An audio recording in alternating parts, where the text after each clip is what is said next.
Topic of my presentation today is set the tune of continual improvement through right certification. The word continual improvement is a very buzzword in our field because we don't talk about continuous improvement, we talk about continual improvement, an improvement what we practice through steps. It is an improvement of steps. So I've made an index just to give you an idea about what are the main topics we are going to cover today. A small snapshot about TUV Rheinland. 6 good reasons for choosing the right certification body. This is very important that people in today's market always go for selection of a certification body because they need a certificate at the end of the day. But the question arises that why you should go ahead with a certification body primarily is not the basic concern or cup of tea for any top management. So I tried to basically give a highlight about why and what are the basic reason that you should choose the right certification body for the right certificate or the right standard. The certification audit procedure, how to select the right certification body for TAPA, FSR or TSR or TSCSS. Some facts about auditors and audit processes. There are a lot of mythologies about auditors and definitely some customers quote. Now coming to TUV Rheinland, just a global snapshot of what TUV Rheinland does. It's a 100% German company with our roots going down 143 years ago. It started with Germany, Cologne, and then because of Rhineland name, it is situated beside the river Rhine, so it got the name of TUV Rheinland. We have around 220 offices only in Germany and more than 500 plus offices, locations in 70 countries. It's an old one showing 68 countries, but we have offices in more than 70 countries. TUV Rheinland India operations began in 1996. We have 100 plus locations spread across India, including our partner concern, 2,500 plus services, all sectors across all the globe, 15 state-of-the-art laboratories with an area of 1 lakh square feet. So this we have the best state-of-the-art laboratories and facilities in India. We have our headquarters in Bangalore, 39 industries. We work in our 6 primary business streams, 1,200 plus highly skilled employees. 50,000 square feet of training facility also we have in Bangalore and also one facility in Delhi. Now the services what we give, more safety and quality for our competitive edges. We do testing, we do inspection, we do of course certification, qualifying and consulting into primarily 4 main arms which are products, systems, processes and definitely people. 6 good reasons for choosing the right certification body for security audits. In fact, this is what I have put on for the security audits. It should be 6 good reasons for choosing the right certification body. Security is also one of the aspects why you should select the right certification body for doing your security audits. Now, assurance of success. Certification is structured, efficient and integral. So if you select the right certification body, you can get a very structured, efficient and integral certification. Experienced and high profile, the right one for you. If you are a mechanical engineer, we send you to a company, our auditors go to audit a company which is a mechanical company. If you are an electronics engineer, we send the auditors to an electronics company. It's a leather technologist, we send them to a leather company. It's not the other way around, we send a chemical engineer to audit a mechanical shaft or something like that. So the right one, the right competent people for the right job is very much required, not only for an organization to understand their processes, but also to understand a standard, how it should be implemented. What are the interface of the standard with the organization who is basically practicing that.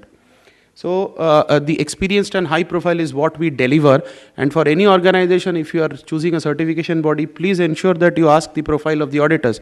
You ask that whether the certification body does have competency into that particular field, and then only your audit is going to give some value addition to you. It's nearby, local as well as global presence to cater all the needs, easily approachable and reduce turnaround time. I get, throughout my career earlier joining to TUV Rheinland, I was heading the Eastern India for Bureau Veritas, BVQI. So from that time when my journey started in certification industry, there were a lot of questions that, sir, do you have a presence over here? Do you have a presence over there? The communication turnaround time is so high, if you not get the right certification body in your locality, then definitely it is not going, the purpose is going to get defeated. You might be having so many questions. So the certification body, whatever you choose, that should have always a local base. It should be recognized from international management, the international management standards to local certifications and licenses, up to associations, certificates. You receives your perfect showpiece. The right certification body should always be very custom fit. We say that there should be a systematic approach to planning, implementation and supervision of certification. So it's not only you select a good certification body, the certification body should also be able to plan as per the customer's requirement. To come when you call for the audit, to come when you really want the certification to takes place. So that is also a job of a certification body to follow up. Another very good trait of a certification body is, suppose your certificate is held up somewhere, or there is some issues with the committee, just like suppose with TAPA, after the audit is done, you have to send it to the review committee. Now it is the concept, or it is the portfolio of the certification body which basically accelerates or facilitates this process. If at all the certification body is not enough competent, if at all it is not leaning by the customer, definitely they are not going to do it. They will say, sir, it will come in 30 days or it will come in 60 days. So it is the job of the certification body basically to push and get the certificate from the review committee as well, to clear all the waivers and finally to get the certification done. Last but not the least, the visibility of the certification body is very much important to show evidence of customer orientation and performance, efficient handling at time of work, capital knowledge, quality and security.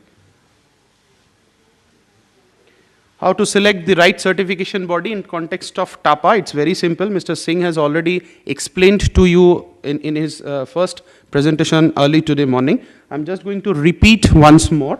You go to TAPA APAC website, you go to the standards audit bodies, approved independent audit bodies, you go to the selected IAB website and contact the local officer, or for that local, you contact the local office or the local officer of the right certification body. That's it. To select a right certification body is very much important for an organization to have a high value addition and a proper certification process. It is very important because a customer does not know apart from getting a certificate, but the right certification process also adds value to a customer. If you really understand that what certification you are taking about, you should know what is the certification process is. People only believe, chalo, my boss has said that we have to be TAPA certified, we want to get the facility certification done. That's it. But what is the certification process? We got a very good input from Mr. Singh's presentation at the beginning, that if there is a waiver, that waiver is valid for 3 years. So that is a certification process. That is an input which a certification body should give to the customer. He should not put it under cover, or he should not put it in his pocket. So a supplier or a customer, when asks a certification body, then only he is going to open up. So that is one of the areas where right certification body is very much required, and also he will be able to give you and guide you through the right certification process. The certification audit procedure is very much similar to any other ISO standard certification procedures. It's a very general what I have defined, but still I have put this CARS. CARS is a typical TAPA non-conformity clause, TAPA non-conformity reporting format, where we send a questionnaire to the client to get the inputs. After we get the inputs from the customer, we send offer as per the received information. The offer is accepted by the client. Of course, we are happy if the client does not negotiate, but anyway. Then we do a gap analysis or off-site audit. It is purely optional. After the audit is conducted, there are 2 stages, stage 1 and stage 2 for ISO certification, but for TAPA it is not like that, it's only 1 stage audit. There are a lot of gaps, lot of lacunas, which we term as non-conformities. These can be major or minor in terms of ISO certification. In terms of TAPA, it's not at all anything major or minor. It is only one yes, no, not applicable or a waiver. If there are any such issues or any sort of deficiencies or gaps from the normal procedure, the customer or the supplier raises a SCAR, which is a corrective action request. Once the SCARs are being closed or taken care of by the TAPA auditors, it is being sent for review. The reviews are sent to the TAPA audit committee, as Mr. Singh already said, that after it is being cleared by the IAB or independent audit body, It is gone to the TAPA audit committee for review. Once the review is completed and TAPA audit committee gives the clearance, then only the certification process can be completed and we can issue the certificate. Some facts about auditors and audit processes. Again, I have tried to capture some facts about auditors, which is some wrong notion, some hoax maybe. Auditors are not policemen. There is a very wrong concept that auditors are policemen. They are here to find out what is the wrong stuff and all. It is not in reality actually. They are not policemen. It's a very common word that the auditors come here to find the facts, not the fault in the organization. The non-conformities or the gaps identified by the audit team are not to be taken on personal discredits. It's not against any company's policy or a person that, okay, if you are doing a job and there are any sort of gaps, lacunas, deviations, it is your problem. Any audit is based on a system. There is no personal grudge or personal, I would say personal problems with each other, that it should be taken on a personal discredit or personal demerit. Wrong notions affect the objectivity of the audit process. No need for preparation of more or excess documentation. There is a very good saying, I sometimes say in the opening meeting that when we do audits, we find that organizations are like elephants. Elephant has two teeth, one to show and one to eat. So the documentation is one for the auditors. 5 days before the audit, you make a lot of documents to show to the auditors. And the real teeth, you keep it inside. When little bit you go to the first level, second level audit, then the people comes out by saying, sir, we already maintain it. Everything is maintained. Another big fallacy, whenever you ask questions, sir, aaj hi trust kijiye, ye kaam humne nahi kiya. Today only we have not done this job, else 364 days we are doing this job. But one thing I cannot make every people understand, it is our job to find the facts in the organization. So that is how we do. We see your watch and tell you the time. So if you tell an auditor these type of excuses, you should always understand he has heard these excuses, if not less, 1 million times from various auditees throughout the country or maybe throughout the globe. And one thing is just to share with you on a very personal note. There are less people, so I can share it very openly. That is, I have done audits for QMS, OSHA, COC, TL 9000. It's a very concrete standard. It's a very unique standard, Telecom 9000 standard. I have done audits for social. The question Madam asked was a social question, that how many female auditors were there, female people working over there. Anyway, so in all these audits throughout the globe, this is a very, very common phenomenon where the elephant concept comes in, 2 teeth to show. In foreign countries also, there are 2 teeth to show. One for the auditors and one they really follow. And when you probe to the top management, they say, no, it's because of the audit. We have to make something. We have to little bit polish ourselves. Anyway, so we say that there is no need of preparation of more or excess documentation. Please understand, any audit is not to burden you with more documents. Any audit is not to burden you with more documentation, with records. It's basically what you do, you try to fit into the right format as per the standard requires. And that's it. Suppressing of information leads to decreasing in audit value. We say if you don't open up yourself and tell your problems to a doctor, the doctor may not give you the right prescription. So any audit is a very sample audit. Right now I am facing a little bit problem with the issue in Rana Plaza, just to share with you regarding the structural stability issue, where around 1400 people died. So we had done one of the audits, and I am still having a lot of discussion with our German counterpart because there was a lot of issue, so many people have died. We always say that any audit is based on samples, but the right sample in 2 days, 3 days, 4 days cannot be picked out, because we are auditors. We come here to audit your company, and we are not gods. So we cannot say that everything is right or everything is wrong until and unless you open up. But if you don't open up, that will ultimately affect your system, your business, your quality and your performance. Right? So suppressing of information leads to decreasing of audit value. The purpose of any audit body, again a wrong notion, is not to say that you are not satisfied, not certified, not compliant. It is the other way around. We are very much satisfied, we are very much complied, and we are also happy to say that yes, we have to certify you. So the purpose of the audit is just the opposite what you people think. right? Or I should not be saying that what you people think, it is what the common notion is. Management system and certification, I think the benefits of TAPA audits in correlation with quality management system and certification. This is what I was little bit doing a brain work while making it. It's something very unique. I have tried to find out the relationship. I was having a discussion with Mrs. Batra also before I send it. I said, please show it to the TAPA experts whether it is right or wrong. I don't know whether she has shown it to you. I've tried to find out a correlation, because what I find, people are too much preoccupied, enveloped with the idea of ISO. So why not they think and find out a correlation of TAPA also with ISO? So that is how I have tried to make it.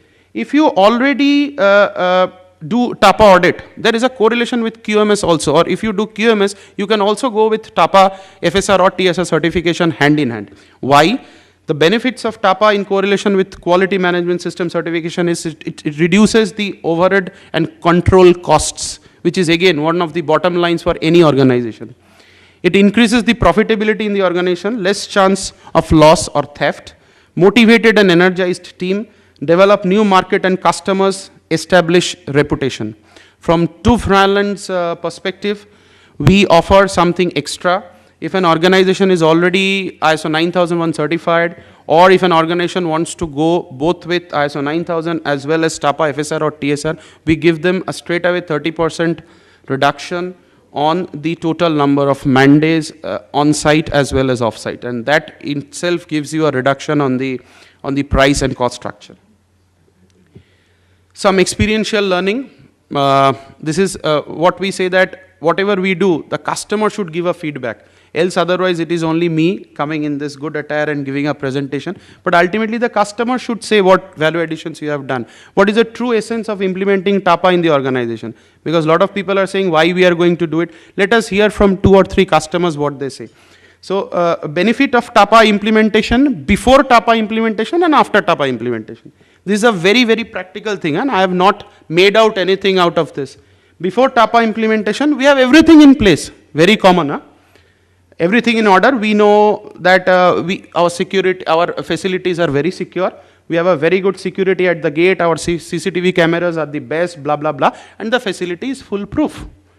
After TAPA FSR implementation, the same company comes and tells me, and I'm very happy that yes, Banerjee, this was really an eye-opener. After the audit, finding the improper positioning of our perimeter lighting gives blurred images in night vision cameras, thus increasing the risk or threat in our facility. As I said, that if you implement something, it is not going to change overnight. But this is something which is a very, very true feedback what I have got. And it was really very helpful observation. So this is something which I have captured from a customer's mouth. I have not yet tried to name the customer. But anyway, from this you can understand that implementing TAPA and also doing and making your facility as really secured one is not going to help you, but also help the entire supply chain in the years to come. It is just an ideology where you have to think we are not going to benefit immediately, but in the longer run, definitely it will pay us back. Thank you from my side, and thank you for listening to me so patiently.